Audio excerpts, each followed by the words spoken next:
All right, May 20th today, and we are 50 days into the growing process. So a couple of changes that have happened. Number one, I took out a bunch of the big plants and transplanted them into these little cracky jars. And I showed this off earlier. I think I did it with like a really small ghost pepper plant, and there's some weird wilting. I instead did it with these, and they seem to be doing well.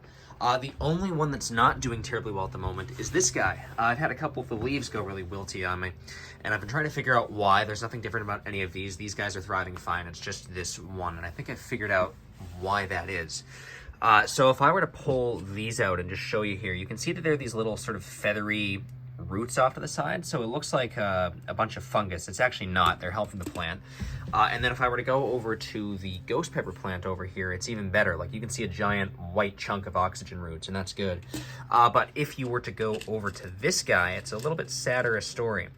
So you can see here that there are practically none of them. There are some very light bits of fuzz, but apart from that, it's basically just pure roots. So I'm not entirely sure what's going on there, but I went on Reddit and talked to some girl, and she was suggesting that I just swirl it around with a spoon. So I've been kind of periodically doing that. I'm just going to cross my fingers and hope that eventually it bounces back.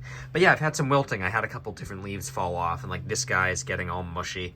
And it's like a week in, so it's a little concerning to see. But if nothing else, most of the plant still seems healthy, and I think it'll bounce back. I just have to have like a really rigorous, regimen of stirring it around. Now over here, these guys are once again out of control, so I'm probably going to have to do a couple more of these guys. I may also buy like some dedicated, because there are a couple of other like little crack key units that you can find online, or like deep water culture units.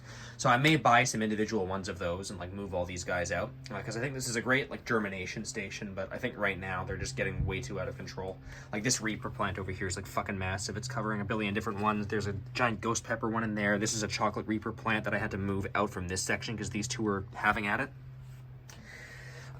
So overall, I think I've got like a decent path forward. I just have to get all these guys out at some point and just keep monitoring them. I also might switch out the growth lights because these are just some shitty ones I bought off Amazon, and they're probably not doing the trick as well as they could be.